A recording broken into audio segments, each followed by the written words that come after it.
Hello viewers, আসসালামু আলাইকুম বন্ধুরা। আজকে একটা ঘটনা দেখলাম। প্রায় প্রতিদিনই পত্রিকা খুললে অনেক, অনেক নিউজ দেখতে পাই এবং এইটা যে আমি নিউজ দেখবো আমি কল্পনার বাইরে। আসলে সবাই সাবধানে থাকেন বাসায়, যারা ফ্যামিলি নিয়ে থাকেন, যাদের স্ত্রী আছে, স্বামী-স্ত্রীর মধ্যে যেন একে অপরের বোঝাপড়া বা আন্ডারস্ট্যান্ডিং যেন খুব ভালো থাকে।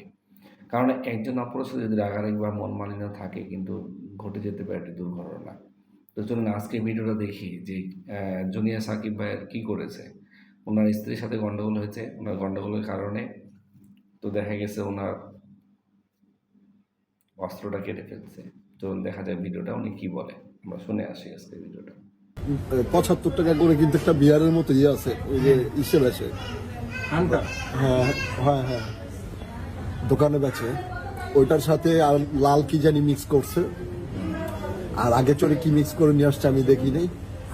আমি প্রচুর ঘুম পেয়েছে আমার, সেই ঘুমে ঘুমে আমাকে আমার পেটে সে পালাইছে।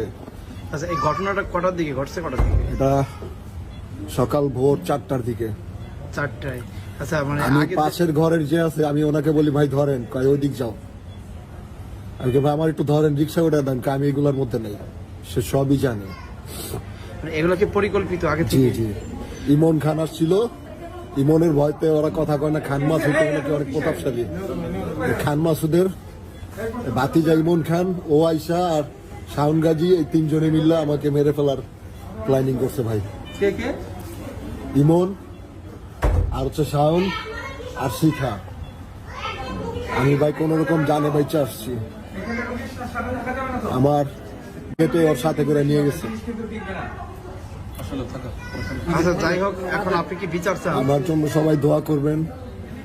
আমি 2022 সালের আগে অনেক ভালো ছিলাম, আমি কিন্তু অনেক ভালো ভালো অভিনয় নিয়ে আমি স্বপ্ন দেখছি।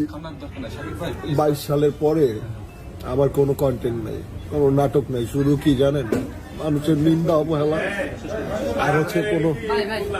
আপনি তো বিচার চান, এই তো? জি, আমি বিচার চাই। কাইটা দুই ভাগ করে হালাইছে, হাতে নিয়ে বসে রয়েছে মহিলায়। ওর বিচার চাই, ওর ফাঁসি চাই। হ্যাঁ, ফাঁসি চাই। এই যখন কাজ যদি কোনো মহিলায় না করে, এই বিচার চাই। আপনার কি হয়? আমার নাতি।